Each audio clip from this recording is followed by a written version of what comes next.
Hello friends, welcome to my channel. तो आज हम अपना लेक्चर नंबर 11 स्टार्ट करेंगे। इससे पहले हम 10 टॉपिक्स को कवर कर चुके हैं। तो आपके पास सिलेबस होना चाहिए यूजीसी नेट का, और वहाँ से आप देख लेना हमने यूनिट 1 का क्या क्या कवर कर लिया और हमारे पास कितनी चीज़ें बची हैं। ठीक है, अभी तक हम इसके 10 लेक्चर कर चुके हैं। ये लेक्चर नंबर 11 है। और इससे पहले हमने किया था अकेडमिक साइकोलॉजी इन इंडिया, ये रहा। तो इसको भी हमने 2 पार्ट्स में किया। और अब आगे पैराडाइम्स ऑफ नॉलेज या वेस्टर्न पैराडाइम हम नेक्स्ट वीडियो में करेंगे। और अभी हम क्या कर रहे हैं, एस्पेक्ट ऑफ नॉलेज पैराडाइम। ठीक है, एस्पेक्ट ऑफ नॉलेज पैराडाइम, जिसमें आपका क्या क्या आ जाएगा, मेटाफिज़िक्स आएगा आपका। मेटाफिज़िक्स के अंदर ही आपकी ऑन्टोलॉजी, थियोलॉजी और यूनिवर्सल साइंस आती है। सेकंड नंबर आ गया आपका एपिस्टेमोलॉजी, जिसमें हम क्या पढ़ेंगे, रैशनलिज्म और एम्पिरिसिज्म। थर्ड आ गया आपका मैथडोलॉजी, और उसके बाद हम ये कुछ फिगर्स पे बात करेंगे। ठीक है, और जो कल की जो नेक्स्ट लेक्चर रहेगा वो रहेगा पैराडाइम ऑफ वेस्टर्न साइकोलॉजी, जिसमें आपके आ जाएंगे पॉजिटिविज़म और पोस्ट पॉजिटिविज़म। ठीक है, पॉजिटिविज़म, पोस्ट पॉजिटिविज़म जो 5 आपके सिलेबस में मेंशन है, सोशल कंस्ट्रक्टिविज़म, क्रिटिकल पर्सपेक्टिव और एग्जिस्टेंशियल साइकोलॉजी। ठीक है, वो सारे हम करेंगे नेक्स्ट पार्ट में। तो आज की जो वीडियो है वो इसी चीज़ पे रहेगी। और अगर आपको अच्छी लगेगी वीडियो तो लाइक करना, चैनल को सब्सक्राइब करना और वीडियो को शेयर भी करना, और नोट्स के लिए टेलीग्राम लिंक को ज्वाइन करना। और कोई भी डाउट होगा मुझे कमेंट करके पूछ सकते हो। ठीक है, तो चलो स्टार्ट करते हैं। सबसे पहले आ गया मेटाफिज़िक्स। मेटाफिज़िक्स क्या है ये, और ये पेपर के व्यू पॉइंट से बहुत ज़्यादा इंपॉर्टेंट है, ए पेपर में भी बी पेपर में भी। मेटाफिज़िक्स क्या है आपका, branch of philosophy that deal with abstract concept such as being, knowing, identity, time and space. जो मेटाफिज़िक्स है, हमने जो फर्स्ट लेक्चर किया था, किसका किया था, फिलोसफिकल बेसिस ऑफ साइकोलॉजी। वहाँ भी मैंने आपको बताया था कि जो साइकोलॉजी है वो फिलोसफी से ही स्टार्ट हुई थी, तो वहाँ से ही कंसेप्ट जो है मर्ज होना स्टार्ट हुए थे। तो मेटाफिज़िक्स भी किसकी ब्रांच है, फिलोसफी की एक ब्रांच है जो एब्स्ट्रैक्ट कंसेप्ट के साथ डील करती है। 2 चीज़ें होती हैं, एक होती है एब्स्ट्रैक्ट, एक होता है आपका कंक्रीट। कंक्रीट जिसको आप फिजिकली, जो आपके आगे प्रेजेंट है, आप जिसको परसीव कर सकते हो अपनी सेंस के थ्रू। एब्स्ट्रैक्ट आ गया जिसको आप डायरेक्टली नहीं परसीव कर सकते। ठीक है, तो जो मेटाफिज़िक्स है वो किसके साथ डील करता है, एब्स्ट्रैक्ट कंसेप्ट के साथ, जैसे बीइंग, नोइंग, आइडेंटिटी आ गई, टाइम आ गया, स्पेस आ गया, ये सारी चीज़ें। एक चीज़ और पेपर में पूछते हैं, जो study of fundamental nature of reality कौन करता है, मेटाफिज़िक्स करता है। ठीक है, तो मेटाफिज़िक्स को हम क्या ये भी बोलते हैं, study of fundamental nature of reality, of all reality. सब रियलिटी की जो फंडामेंटल नेचर है उस चीज़ की स्टडी कौन करता है, आपका मेटाफिज़िक्स करता है। अब जो मेटाफिज़िक्स का उसके आगे 3 पार्ट्स हैं, ontology, theology and universal science. ठीक है, अब देखो ऑन्टोलॉजी क्या है ना, ऑन्टोलॉजी की हम बात करते हैं स्टडी ऑफ एग्जिस्टेंस। अगर कोई चीज़ एग्जिस्ट करती है तो हम उसकी स्टडी करते हैं। ठीक है, वो क्या आ गई आपकी ऑन्टोलॉजी, जिसमें क्या होता है, what is the nature of knowledge. अगर कोई नॉलेज एग्जिस्ट करता है तो वो किस टाइप का नॉलेज है, उस चीज़ की क्या करना, स्टडी करना, किसी के एग्जिस्टेंस की। और what is the nature of reality, अगर कोई रियलिटी है तो वो किस टाइप की रियलिटी है। ठीक है, मतलब कुछ भी चीज़ एग्जिस्ट करती है तो उसकी स्टडी करना किस में आ जाती है, आपकी ऑन्टोलॉजी में आ जाती है। What exist for people to know about, किस टाइप की चीज़ें एग्जिस्ट करती हैं जिस चीज़ें के बारे में मतलब इंसान को जानना चाहिए। ठीक है, और रैशनलिस्ट, ये सारे किस में आ जाते हैं, आपके रैशनलिस्ट टाइप के क्वेश्चन आएंगे। ठीक है, रैशनलिस्ट क्या आ गया, कौन होते हैं रैशनलिस्ट, एन आर्टिस्ट और पर्सन, आर्टिस्ट या person who show things as they really are. मतलब देखो ऑन्टोलॉजी में हमने पढ़ा स्टडी ऑफ एग्जिस्टेंस। ठीक है, कि कोई चीज़ एग्जिस्ट करती है, हम उसकी स्टडी करते हैं। जो ये स्टडी करते हैं उनको हम बोलते हैं रैशनलिस्ट। तो रैशनलिस्ट कैसे पर्सन होते हैं, वो आर्टिस्ट होते हैं या पर्सन होते हैं जो क्या शो करते हैं, अगर कोई चीज़ एग्जिस्ट करती है तो रियल में वो जैसे एग्जिस्ट करती है उस चीज़ को वो क्या करते हैं, वो उस चीज़ को उसको वैसे बताते हैं। जैसे मैं आपको सिंपल बता रही हूँ कि मतलब कोई प्लांट का मैं आपको बता रही हूँ कि ऐसा एक प्लांट है वो एग्जिस्ट करता है, तो सच में वो प्लांट, अगर मैं बता रही हूँ उसकी शेप इस टाइप की है, मैंने बता दिया कि वो प्लांट एग्जिस्ट करता है। ठीक है, तो रियलिस्ट का क्या काम है, जैसे सच में वो रियलिटी एग्जिस्ट कर रही है, वो चीज़ एग्जिस्ट कर रही है वैसे बताना, उसके बेसिस पे और कुछ भी कंक्लूड नहीं करना, उसको कुछ कंट्राडिक्ट नहीं करना, ठीक है। एक आपके रियलिस्ट होते हैं, ठीक है, और दूसरे क्या होते हैं आपके क्रिटिकल रियलिस्ट, जो हम पढ़ेंगे वेस्टर्न पैराडाइम्स में। तो जो क्रिटिकल रियलिस्ट है वो क्या करते हैं, उसको अपोज भी करते हैं। एक होते हैं जो चीज़ें जैसी हैं वैसी लोगों तक पहुंचा रहे हैं कि हाँ ये चीज़ वैसे एग्जिस्ट कर रही है, तो ये क्या आ गया आपके रैशनलिस्ट, रियलिस्ट, सॉरी, रैशनलिस्ट आगे जो रीज़न देते हैं, सॉरी सॉरी सॉरी, रियलिस्ट क्या आगे कि जो चीज़ें रियल में जैसे एग्जिस्ट कर रही हैं वैसे ही बता रहे हैं। तो स्टडी ऑफ एग्जिस्टेंस कौन कर रहा है, ऑन्टोलॉजी। तो रियलिस्ट को हम किस में पढ़ते हैं, ऑन्टोलॉजी में पढ़ते हैं। एक क्रिटिकल रियलिस्ट आते हैं, वो मैं आपको पार्ट 2 में बताऊंगी क्या होता है, वहाँ ही रियलिस्ट का भी कंसेप्ट क्लियर करूंगी। दूसरा आ गई आपकी थियोलॉजी। थियोलॉजी देखो क्या है, study of religious faith, practice and experience, especially the study of God and the God relation to the world, ठीक है। अब थियोलॉजी क्या है कि इधर इसमें भी हम क्या करते हैं, पढ़ते हैं, किस चीज़ के बारे में पढ़ते हैं, गॉड के रिलेटेड चीज़ें पढ़ते हैं। क्या गॉड सच में एग्जिस्ट करते हैं, लोगों के रिलीजन पढ़ते हैं, फेथ पढ़ते हैं। जैसे कि अगर हम शिवलिंग की बात करेंगे तो कैसे एक स्टोन पे हम क्या करते हैं, कितना बिलीव करते हैं, तो ये हमारे फेथ हैं, हमारा रिलीजन ये चीज़ सिखाता है हमें। तो ये सारी चीज़ें हम किस में पढ़ते हैं, थियोलॉजी में पढ़ते हैं, ठीक है। कि गॉड की क्या एग्जिस्टेंस है, क्या गॉड सच में एग्जिस्ट करते हैं इस वर्ल्ड में, और गॉड का क्या रिलेशन है ह्यूमन के साथ, या गॉड का क्या रिलेशन है किसी भी चीज़ के साथ। जैसे हम नवरात्रि रख रहे हैं तो हम वो नवरात्रि क्यों रख रहे हैं, हम भगवान का रिलेशन किसके साथ, फास्ट के साथ कनेक्ट कर रहे हैं, और वहाँ से हम क्या कनेक्शन ढूंढ रहे हैं, ठीक है। तो ये सारी चीज़ें किस में आ गई, आपकी थियोलॉजी में है। और थियोलॉजी में एक आपका थ्योरी ऑफ अटॉनमेंट भी आती है, ठीक है। ये मैच द फॉलोइंग में पूछा था ए पेपर में। थर्ड चीज़ आ गई मेटाफिजिक्स की आपकी यूनिवर्सल साइंस। ये भी मेटाफिजिक्स की एक ब्रांच है। इसमें ट्रू लॉजिक की बात होती है। ये दोनों, ये एग्जिस्टेंस की बात थी, ये आपके फेथ बिलीफ का स्टडी आ गया, यानी कि स्पेशली की स्टडी ऑफ गॉड आ गया। अब यूनिवर्सल साइंस में मेन ट्रू लॉजिक की बात हो रही है। जहाँ पे लॉजिक नहीं है वो बात यहाँ पे नहीं होगी। जो प्लेटो थे उन्होंने किया था स्टडी किसका, प्लेटो ने स्टडी क्या किया था, आइडियलिज्म पे इन्होंने स्टडी की थी, ठीक है, किसने, प्लेटो ने। उसके बाद आगे आपके formulated using A teaching of सॉक्रेट, ठीक है। तो जब मैंने आपको क्या पढ़ाया था, मैंने जब आपको फिलोसफिकल बेसिस पढ़ाए थे वहाँ मैंने आपको क्लियर करवाया था इनका सीक्वेंस कि सबसे पहले सॉक्रेट है, फिर प्लेटो है, फिर एरिस्टोटल है, ठीक है। तो जो आपके सॉक्रेट थे उनके स्टूडेंट प्लेटो थे, और उनके स्टूडेंट एरिस्टोटल थे, और उनके आगे अलेक्जेंडर थे। इनका सीक्वेंस याद रखना, ठीक है। और सॉक्रेट और प्लेटो ने वर्चू की बात की थी। उसके बाद इन्होंने आइडियलिज्म पे बात किया। आइडियलिज्म में इन्होंने ये बात की थी, माइंड और सेल्फ के बारे में बताया था आइडियलिज्म में, बेसिकली किसमें, किसने, प्लेटो ने।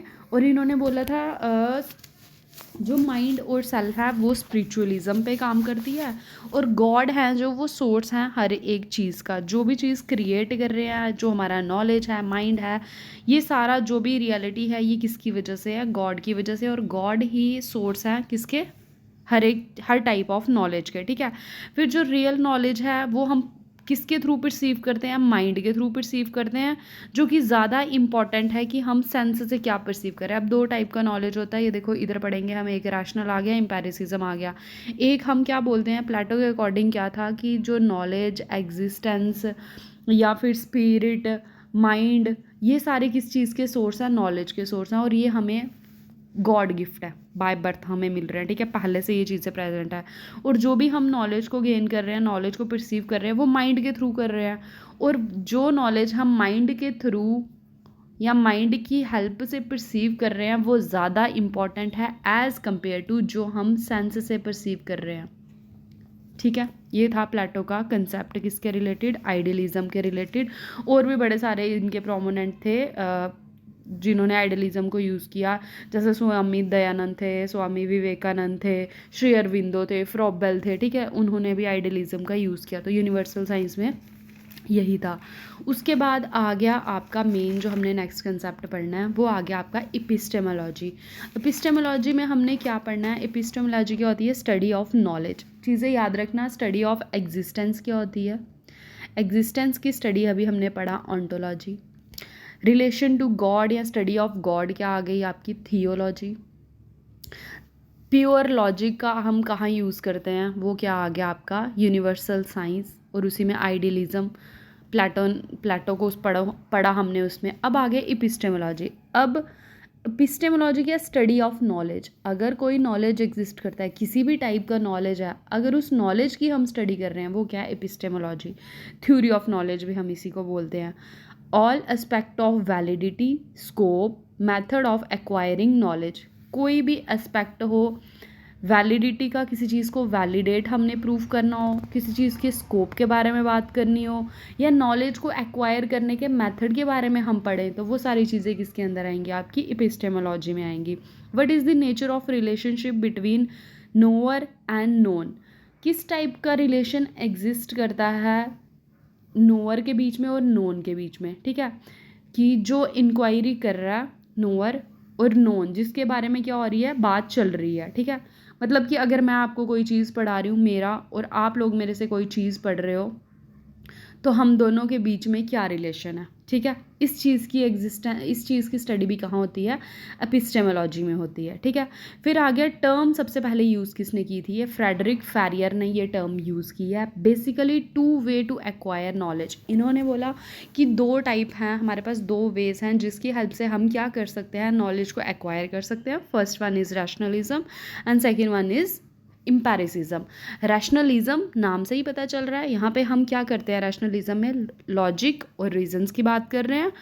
Mind is given the authority over senses. इन्होंने बोला कि जो माइंड है वो ज़्यादा मतलब क्या कर रहा है, अथॉरिटी शो कर रहा है ओवर सेंसेस, क्योंकि लॉजिक और रीज़न की बात रैशनलिज्म में हो रही है, इम्पैरिसिज्म में आपकी सेंसेस की बात हो रही है, ठीक है। पहले मैं रैशनलिज्म बताती हूँ, फिर इम्पैरिसिज्म, फिर कंपेयर करके बताती हूँ। Associated with deduction.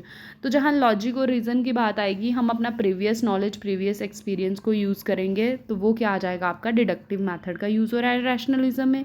Reason is the source of knowledge. जो भी हम नॉलेज कलेक्ट कर रहे हैं रीज़न की वजह से कर रहे हैं। Rationalist believe in induction.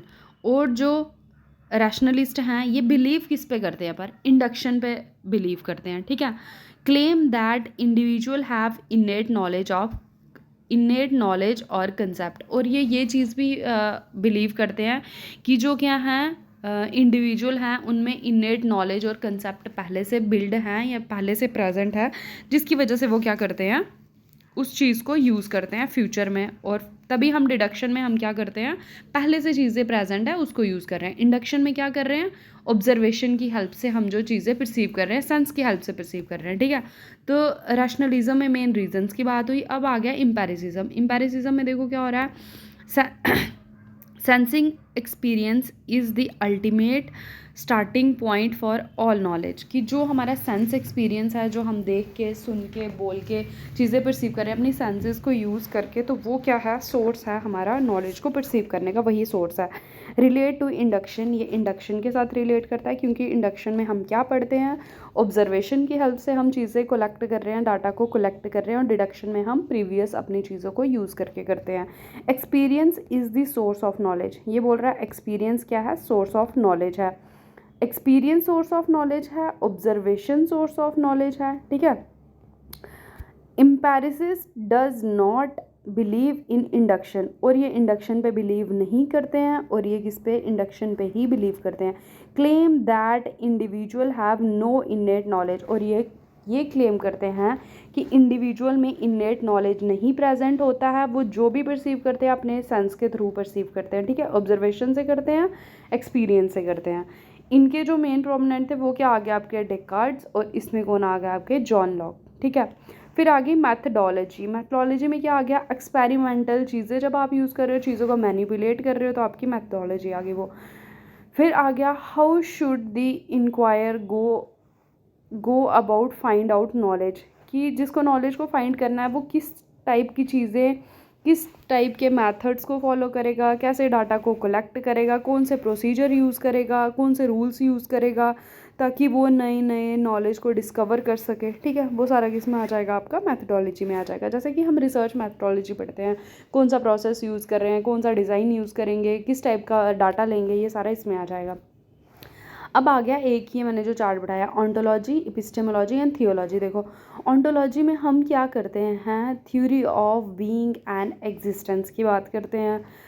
Epistemology में नॉलेज की बात करें, मैथडोलॉजी में क्या करते हैं, framework of practice and process for doing research, कि हम रिसर्च कैसे करेंगे, जो मेन चीज़ आ जाती है वो मैथडोलॉजी आ जाती है।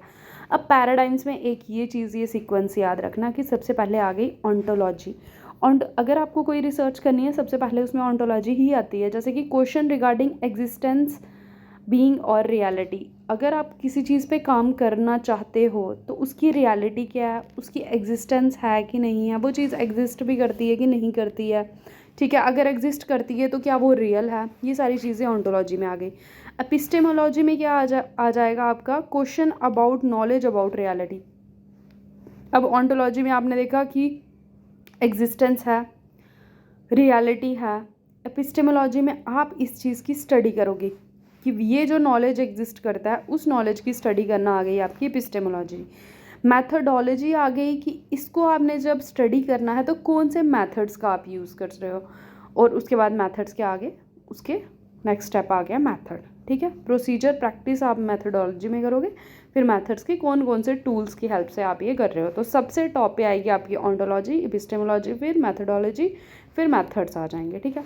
तो ये था हमारा एक छोटा सा टॉपिक जो कि बड़ा इंपॉर्टेंट है। 1 या 2 क्वेश्चन इसमें से आराम से आएगा यूजीसी नेट में, और अगर कोई और भी पेपर दोगे तो उसमें भी आता ही आता है। और अगर कोई बच्चे ग्रेजुएशन वाले मास्टर्स की तैयारी कर रहे हैं एंट्रेंस की, उनके लिए भी इंपॉर्टेंट है, जो गेट की तैयारी कर रहे हैं उनके लिए भी इंपॉर्टेंट है, और जो मास्टर्स कर रहे हैं उनके लिए भी बहुत ज़्यादा इंपॉर्टेंट है, ठीक है, ये कंसेप्ट। तो ये वाला मतलब आज का लेक्चर हम यहाँ पे कंप्लीट करते हैं। नेक्स्ट लेक्चर लेके आऊँगी मैं वेस्टर्न साइकोलॉजी के पैराडाइम्स, जिसमें आपके पॉजिटिविज़्म, पोस्ट पॉजिटिविज़्म, सोशल कंस्ट्रक्टिविज़्म और क्रिटिकल रियलिज़म, ठीक है। और रियलिज़म और क्रिटिकल रियलिज़म का डिफरेंस भी बता दूँगी, और क्या चीज़ है उसमें, जो भी होगा 4-5 चीज़ें हैं वो मैं आपको वहाँ पे कवर करवाऊँगी, ठीक है। वीडियो अच्छी लगेगी तो लाइक करना, चैनल को सब्सक्राइब करना और वीडियो को शेयर भी करना। Thank you.